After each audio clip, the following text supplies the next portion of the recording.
Hi Gators, I'm Miss Hunt and today I'm going to share with you Sky High, the true story of Maggie Yee, written by Marissa Moss.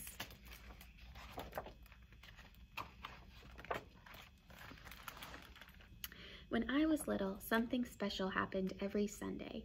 Other families went to baseball games or the movies, but not mine. Instead, we would drive out to the airport. We weren't going on a trip or meeting someone from a flight. We went to watch the airplanes. For us, nothing could be as exciting as watching the planes take off. We loved how they bumped clumsily along the runway, only to suddenly leap up, break free from the ground, and soar away, far away, until the black speck of the plane disappeared.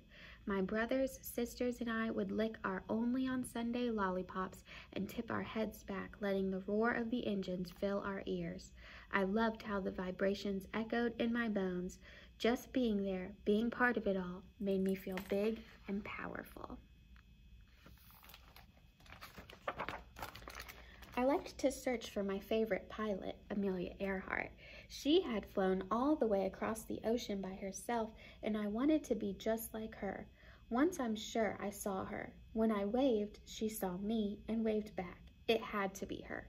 I didn't know of any other women pilots back then, just Amelia Earhart. And me. Well, I'd be a pilot someday. I told my brothers and sisters stories of how I would fly across the oceans, over deserts, and around the world.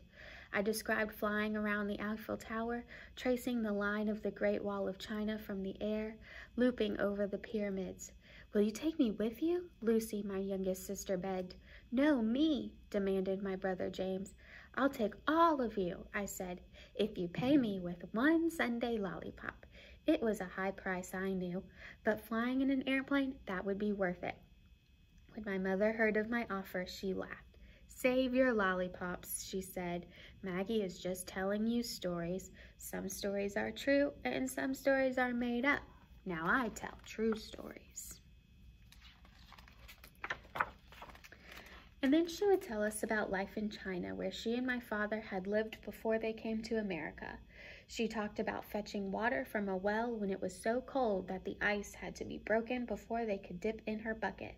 She talked about festivals when the whole village danced in the streets in bright silk clothing and tables that were set up outside for everyone to eat together. Her stories felt as far away as China and nothing like our life in California. They were all dreams, beautiful and mysterious, impossible to touch. My stories are truer than that, I thought. One day I would be able to taste and smell and feel my stories. One day I would make them come true. When grandmother heard my stories, she said, "I tell stories that are already true, not yet to be true." Sometimes she would tell us about China like my mother did, but mostly she told stories about the farm she and grandfather had here. She told of the bad luck weather and shriveled crops and good luck weather and rich harvests. She told of plums as big as her fist and hail as big as our toes. These stories felt real to me, but they weren't mine. Many Sundays passed, and now we were too old for lollipops. I didn't tell stories anymore, but I still dreamed of flying. Until a nightmare happened. A war, a very big war. So big the whole world was fighting, and it was called World War II. Everyone did what they could do to help. My brothers joined the army, and my mother worked as a welder building Liberty ships to transport troops. "You can work here with me," she said. "Do some good for your country." "I will work for my country," I agreed, but in my own way. Now's my chance to fly.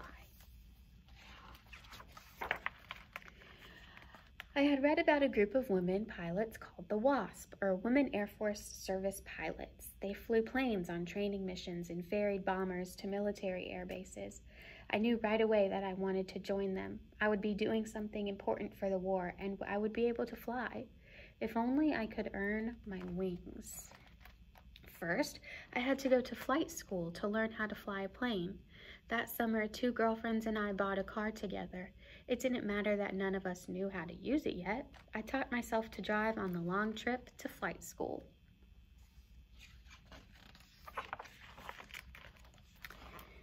first time I got to fly alone, to solo, was just as I had imagined.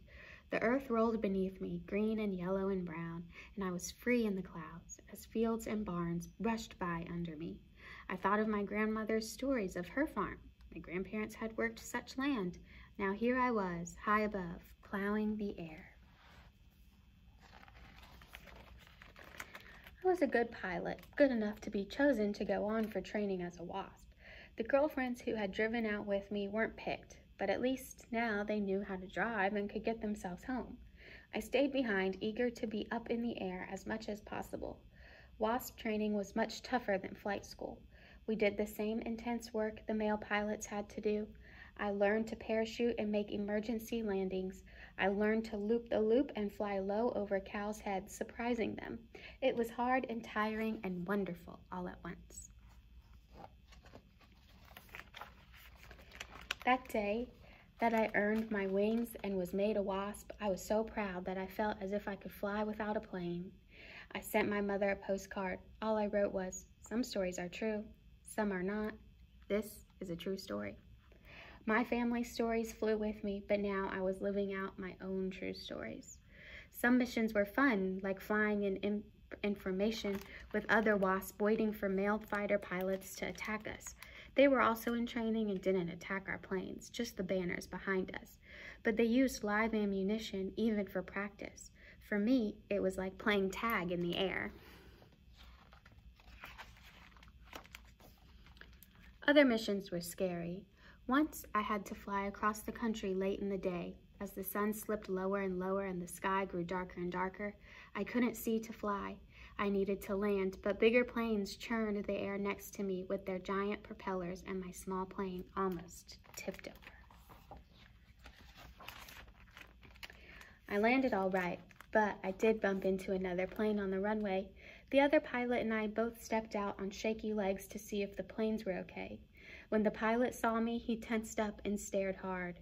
There were plenty of other wasps, so I knew that he wasn't surprised to see a woman climb from the cockpit, but he must have been startled to see an Asian face. I could tell that he was mistaking me for an enemy pilot, a Japanese kamikaze or a spy. I had heard it all before, but this time I didn't get angry. Instead, I smiled and said a big hello. "You're American?" he asked nervously. "Born and bred," I answered and offered my hand to shake. "Well, don't that be all," he said. "Never thought I'd see the day."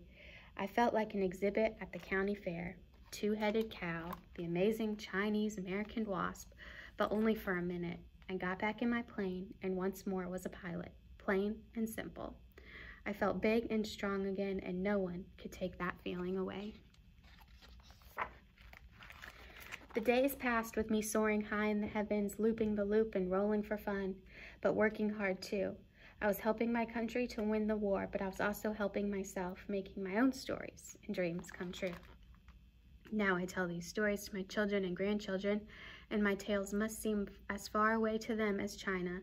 They cannot imagine such a war. They cannot imagine being one of only 2 Chinese-American pilots in the Wasp. They cannot imagine trying to fly at night with only your eyes to guide you. But my stories aren't yet to be true anymore, because I earned my wings. Now, they're already true.